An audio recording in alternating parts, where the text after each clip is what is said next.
Hello, welcome. Thank you for joining us on NJ4S Union Hub Back to School Jitters webinar series. Can you believe it's August? It's August already, and so we're getting prepared for everything that has to do with going back to school. And our first presentation is, I apologize, I didn't introduce myself. My name is Cheryl Tolentino. I'm an NJ4S Supervising Prevention Consultant. So I'm so excited about this webinar presentation by Armando Beleno that, I just jumped right in. But basically, Armando Beleno will be presenting on how to combat absenteeism, student absenteeism, in fact. Let me tell you a little bit about Armando and how he is such a great prevention consultant here. Armando Beleno is a 23-year-old graduate from Montclair State University who studied psychology. Armando has studied much psychology and has knowledge from adolescent psychology to abnormal psychology.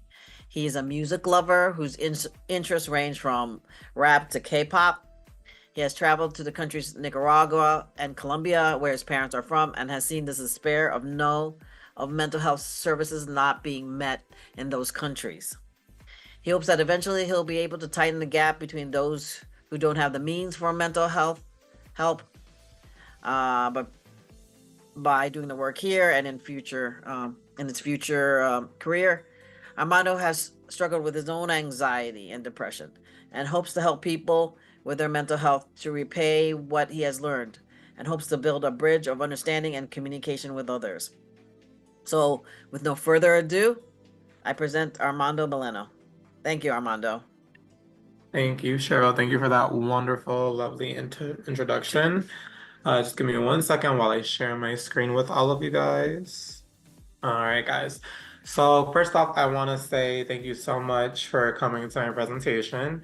This is the first in a month series, and this month is all about getting ready, getting back to that flow, getting ready to go back to that flow of going back to school. Because next month, we are going to get very busy. There's going to be a lot of stuff going on, back to school events, communicating with the youth of schools, and, it's going to get a lot of fun. So without further ado, allow me to get started. Welcome to Building Brighter Futures, How to Combat Absenteeism. I work with NJ4S, and what we do is we provide these linkage to kind of help, people in our community of Union County kind of better themselves, come to a better understanding with their kids, and come to a better understanding with their parents. And the youth that we do serve, our whole message is to kind of help them understand, the sticky moments in life. So, it could be mental health, it could be personal related, it could be anything they ever do so with. All right, now that I've done my little intro and I've done my little song and dance about NJ4S, let's move forward. Absenteeism. What can somebody tell me about what absenteeism means or what it can be? You guys don't have to unmute for this. I won't ask for the unmute. You guys can put it in the chat. Is it like the like absent to like not be a part of something or to withdraw from something? Very close, similar to that. Very, very good. Thank you, Bintu. And would anybody else like to take a shot at it? Or if not, we can 100% move on. All right, so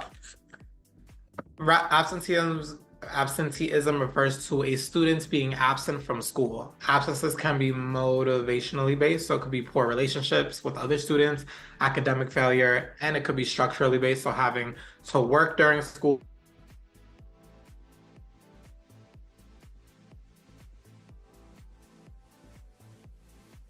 Armando, we can't hear you. Hours or taking care of any sick family. Can you guys hear me? You guys can hear me? Okay. Now we can hear you. All right, okay. Give me 1 second. My apologies for that. So the type of absenteeism that we want to focus on, for those of you who didn't hear me earlier, was chronic absenteeism. Now, when something is chronic, it's very much so like it keeps on happening. and most people don't know why it keeps on happening. No, let us move forward. So some causes for absenteeism, we just said some. It could be structurally based, it could be relationship based. But for kids, most of the time, it can be any of these three. Trouble at home, home life, family disruptions, divorce crises, food instability, or moving. Those could be some other reason for more chronic absenteeism.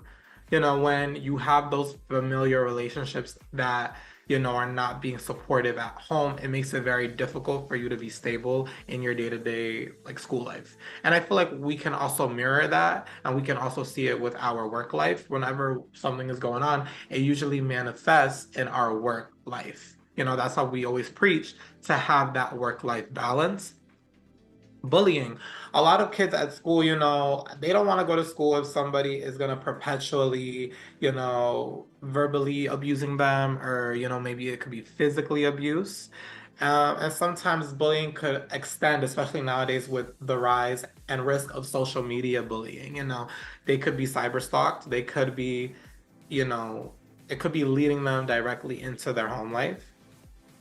So a lot of research suggests that 22% of students ages 12 to 18 are bullied during the school year, and that's an estimated 160,000.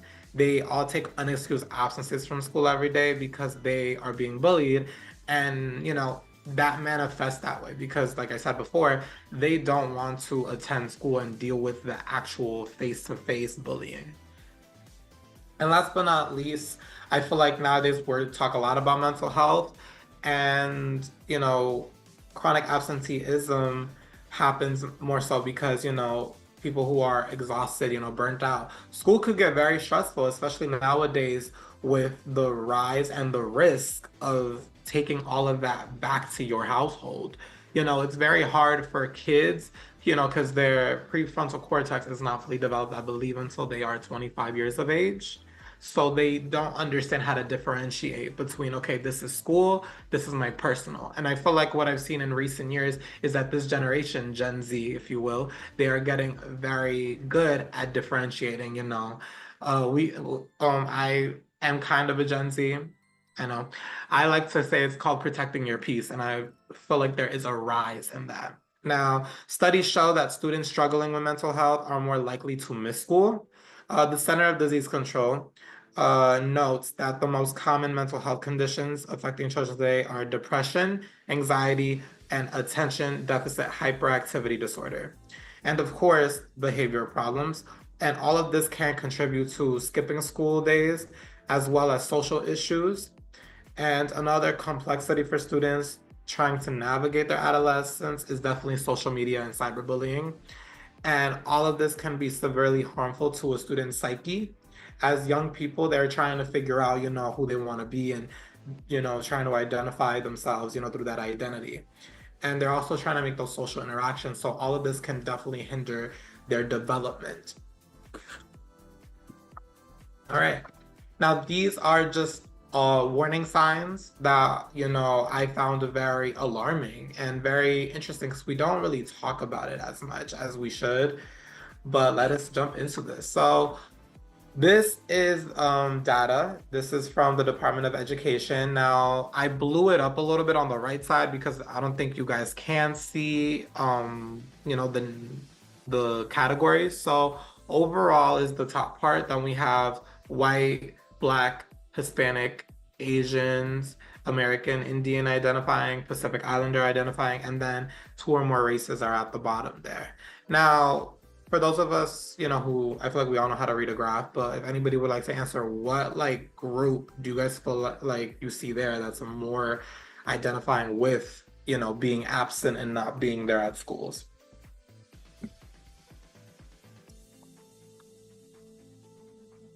American Indian.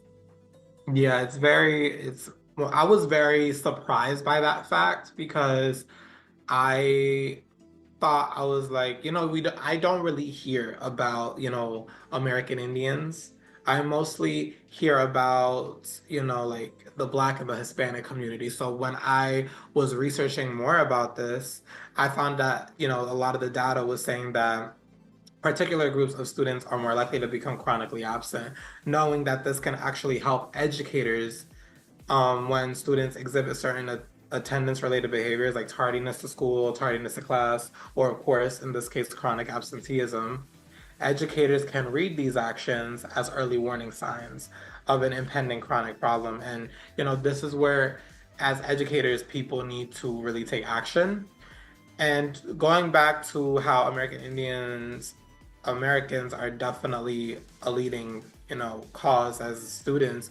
I feel like if we look at, in the previous slide, some of the signs and the causes like trouble at home, bullying, mental health, it could be depleting them. It could be something that they're not getting involved with. It could be something that they're not really understanding in the sense of like they need to take a break.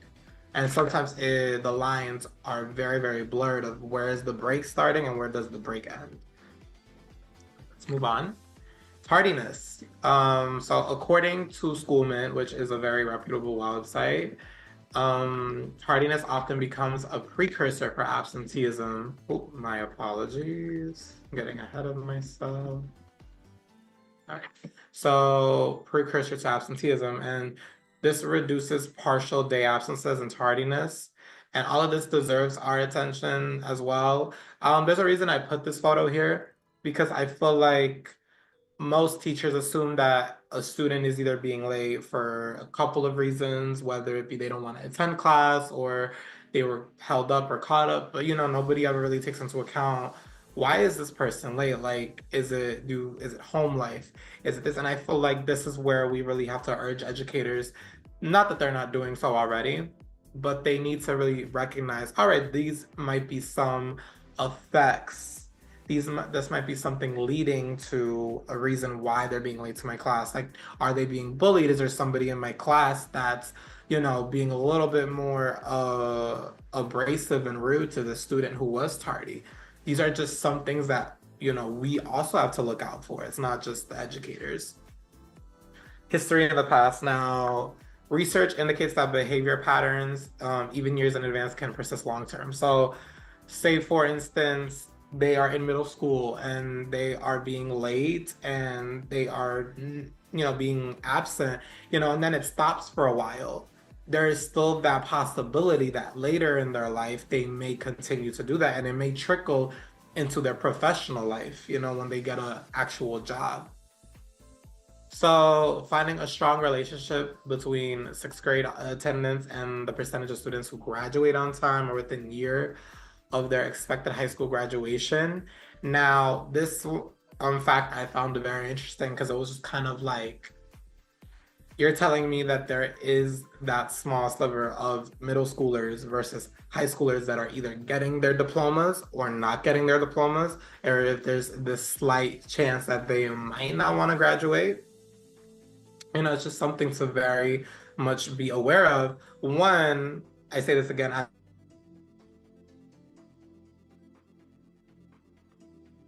as an educator and as a parent, and because sometimes, our peers feel like maybe this is more so not something I should be looking out for. But that's your peer, that's your friend. You should definitely like take, into account how they're doing, how they're feeling. So this leads me to a little question. Whoever wants to answer, you can answer it with your mic off or, in the chat, however you feel most comfortable. How can we identify chronic absenteeism? Like, what are some signs that I didn't list? Or, how do we as people can do it?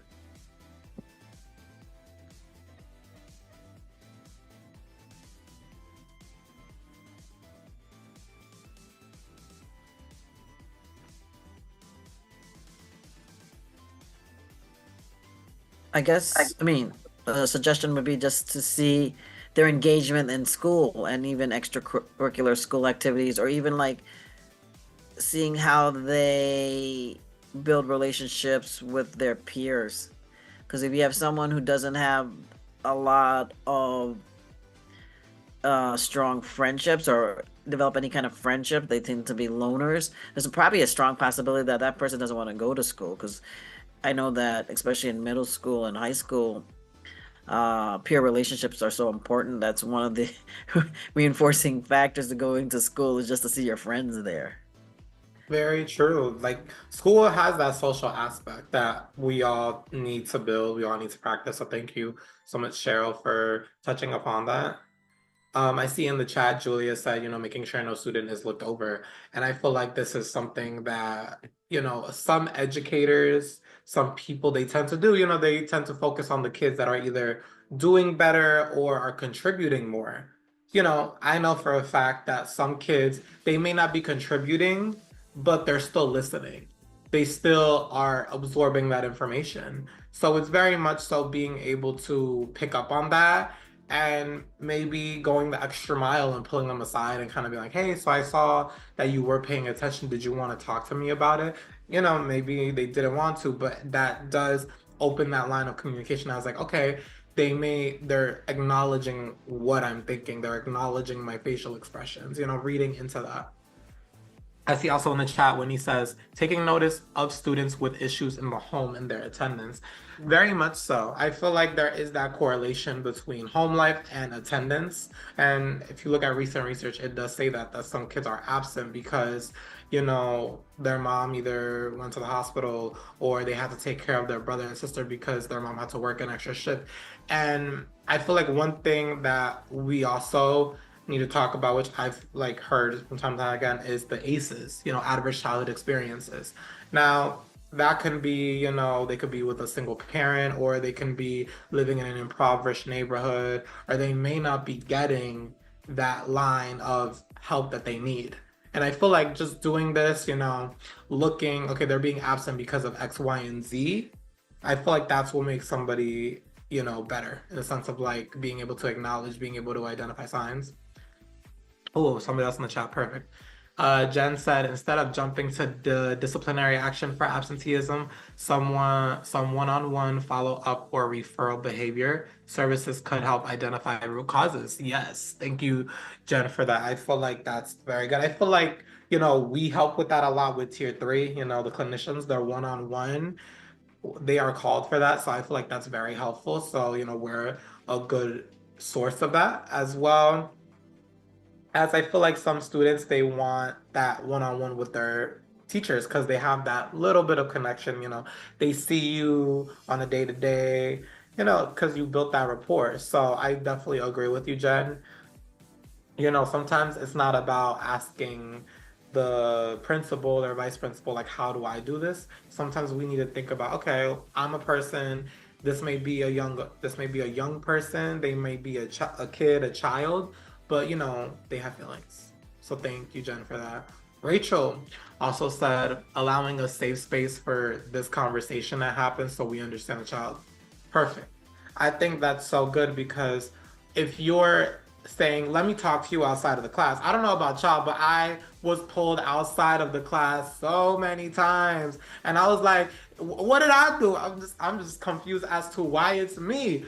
So it's definitely like Rachel said, having that space to be like, hey, can I just ask you a quick thing, pull you aside?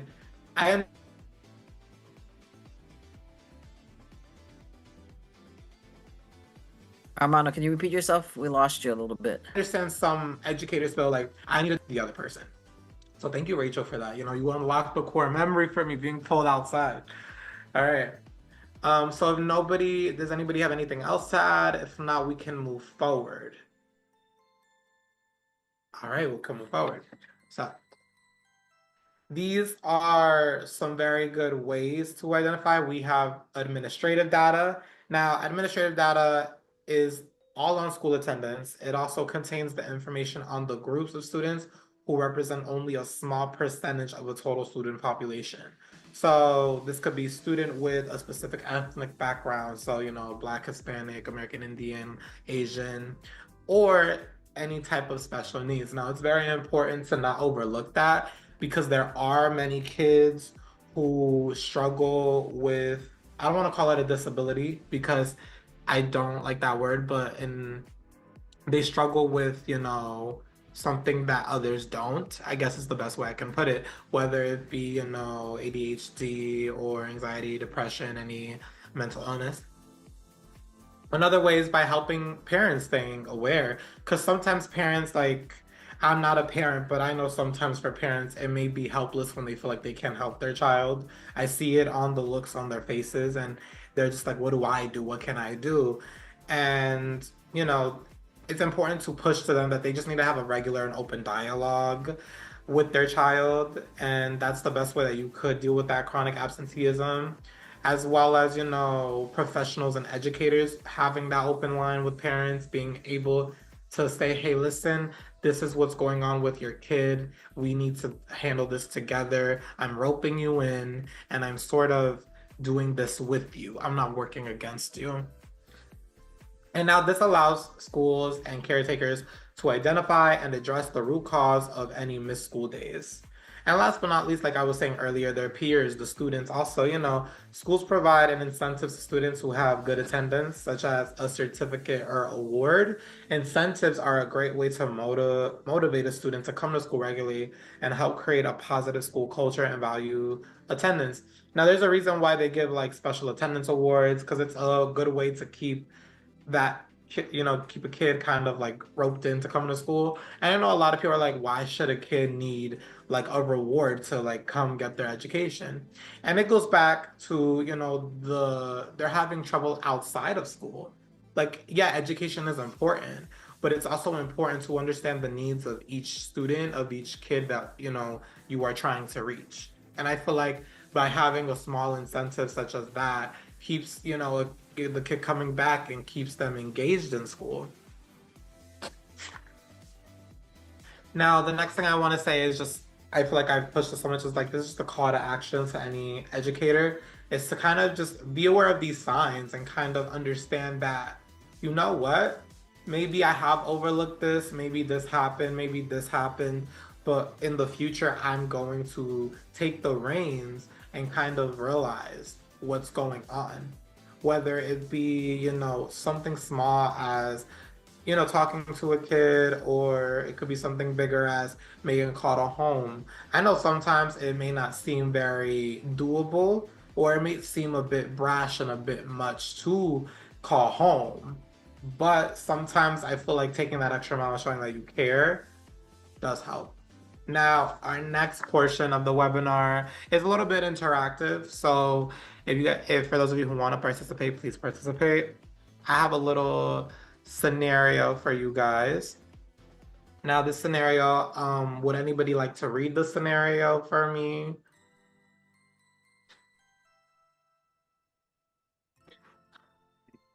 I'll read it. Thank you. Ashley is a freshman in high school. She's super nervous about starting a new school because all her friends go to another. A few months into the school year, she starts arriving late and skipping school every other week. Her teacher, being concerned, calls home. Her mom answers and says that since the school year started, she's been acting strange. She mentions it has gotten worse since her parents told her they are getting a divorce. Thank you, Jen. So the three questions that, we have is this considered chronic absenteeism? Is this considered like repetitive, or is it not? Like, what signs did Ashley show any signs of chronic absenteeism? She did, she starts arriving late. She starts skipping school every other week, So this could be a sign of absenteeism. Was Ashley giving any signs? I just mentioned she was. Now what, like this, I want to hear from you guys just to see like what can the adults do to help Ashley, because she is, exhibiting signs of absenteeism, and it does look like chronic absenteeism because it keeps happening more and more.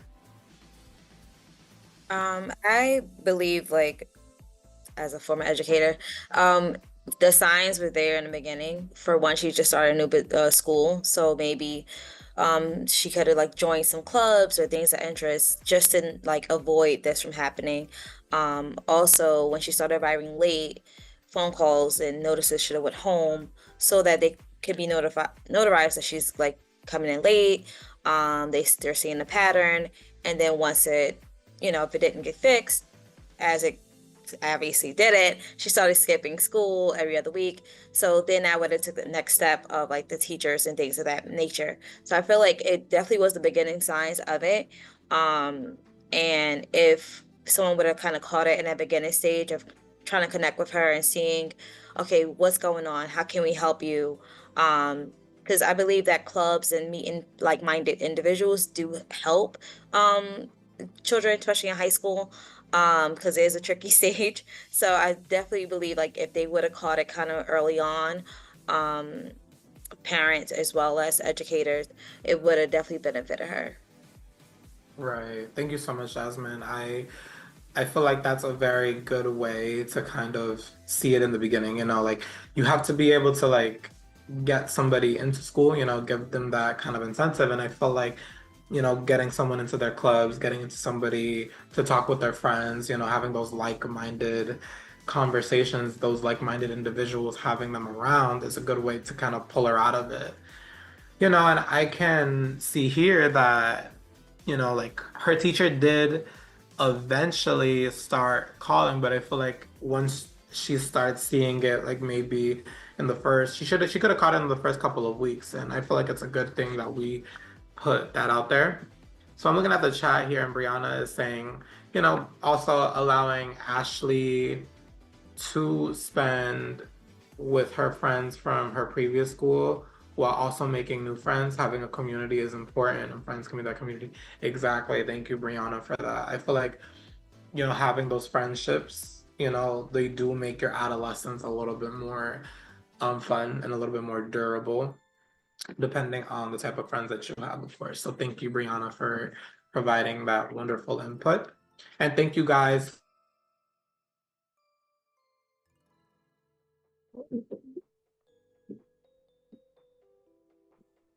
for Armando. sharing. And yes. I'm sorry, can you repeat what you said earlier? We lost you a little bit.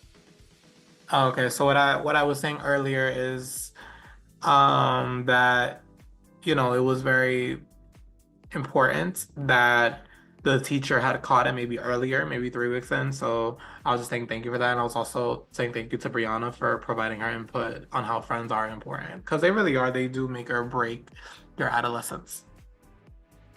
All right. We're gonna move on, and we're gonna talk about, the meat and potatoes of this, how do we combat absenteeism? Now, in the state of New Jersey, the Department of Education has begun to establish a set of steps so they can actually take this into their own hands and kind of, break it down and beat it up and really take a hold of it. Can you guys still hear me? I just want to make sure we're good. All right. Thank you. Thank you for the thumbs up. All right. So the first step that the department that they have started to do is to assess. So the first step is to create, an early warning system or universal screening process to collect and review appropriate attendance data as a part of, any pre-screenings, early warning processes. They also want to administer a parent survey to understand any beliefs that the parents may have regarding reasons why students are chronically absent. And I feel like that's an important point to add, because it really, provides that cultural background. Because, some kids have that different, like they're absent for different reasons, and a lot of it is culturally. Like I know for a fact there may be some religious holidays that they might not be attending, and the school doesn't give it to them off. So they kind of have to just say, yeah, I'm not going into school today for my own personal reasons.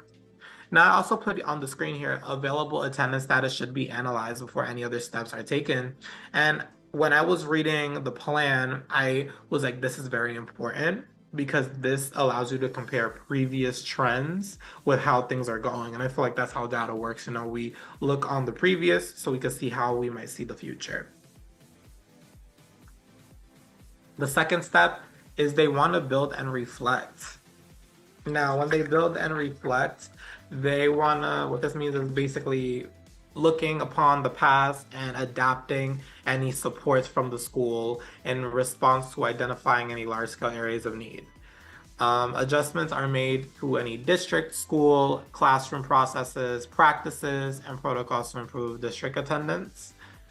Now, they really want to put in school-based teams and they want to develop a continuum of supports that address the unique needs of their school community.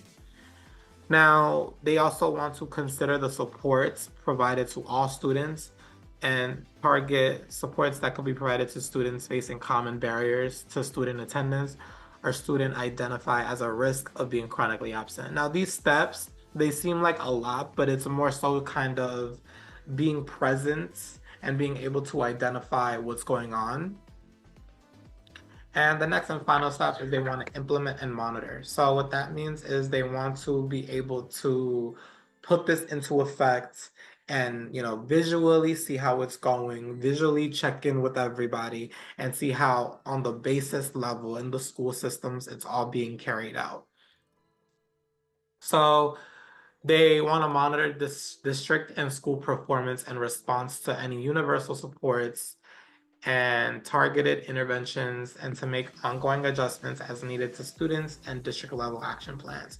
So what they're basically saying to us is like, yeah, we're gonna keep on doing this and we're gonna keep on fixing it. We're gonna keep on changing things. So this is a very intricate part to understanding the plan. It's more so to kind of fix it and as it's going. And it's a very fast moving, you know, taking out parts and putting in parts that they feel like could better the plan. And they want to ensure that there's shared accountability within and across the district. Now, I feel like this is extremely important because it's easy to say, yeah, we're going to put this in, we're going to say this is happening, but like, are you really checking in? Are you really looking at this? Are you really paying attention? Now, do you guys think that this plan is doable, or do you think it's kind of like this is something that might hinder, you know, any school processes, any education, or do you guys think it's actually doable on a administrative level?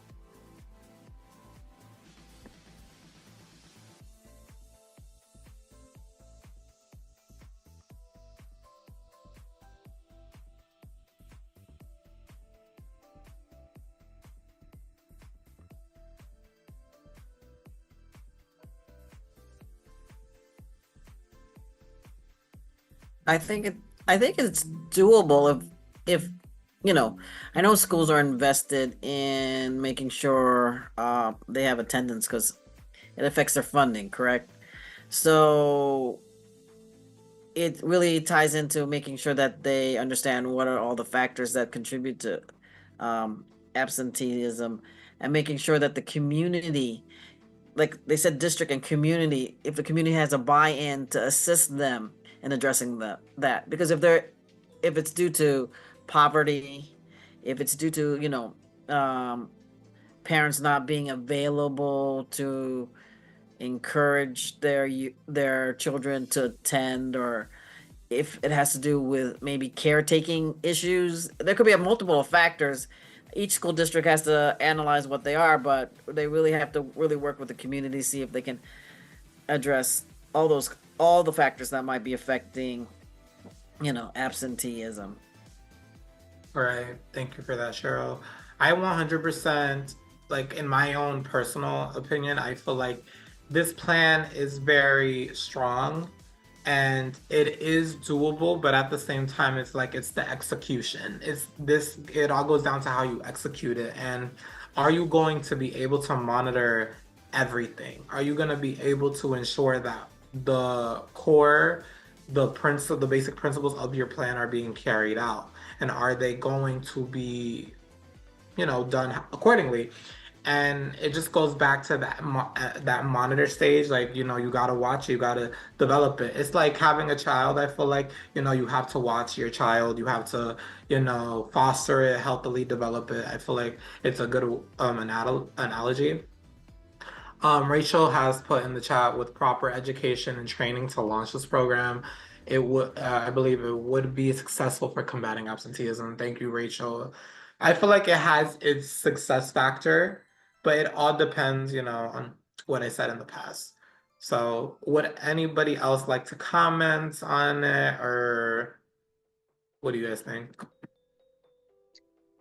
I think it's very doable. I just think when it comes down to the amount of resources, like teachers, there's not we all are aware that the school and education system needs more providers, more teachers. So I think that's where we kind of come in. So hopefully with more engagement with schools and other nonprofits, a lot of third party like us can help with this initiative as well. Thank you. Thank you so much for that, Jen. My only thing that I hope that does happen is that it's able to be dispersed amongst any minority groups. I feel like in New Jersey, it's very we need to ensure that minority groups are focused on because there is a big percentage of minorities. I know there has been an influx of recently immigrated people from other countries. So I feel like it's very important that they understand this as on a basis level. So that way they understand this is what's going on in the school systems, this is what they're trying to do. And it's also very important that they take into account, the personal aspects, the cultural background, the cultural wall that they might have to break down in order to get through to everybody. Would anybody else like to share? Or I see something in the chat. Thank you, Marisa. Thank you so much for agreeing with me, because I genuinely feel like with the population, you need to look at your population and see what's the best way for that population. It's very easy to say, yeah, we got this easy 3-step plan, but is the plan favorable to one demographic more than to another? I feel like it's a big question that we all need to ask. Thank you, Armando. I'm glad you tied into the immigrant students that are occupying a lot of our schools in Union County, and the issues and factors that might be stopping them from attending school, because that's our next presentation, called Inclusive Education, Tackling the Challenges in the Lives of Immigrant Students, is going to be scheduled for this coming Monday, and it'll be done by our own supervising prevention consultant, Safa Basadik. So I'm hoping that you guys can tune in next week, same time, next Monday, and learn more about some of the issues that they're struggling with, and how, as educators or the school system, can assist in trying to address those challenges and help make it a productive and safe place for them to enter into our classrooms. Again, thank you, Armando, for your presentation.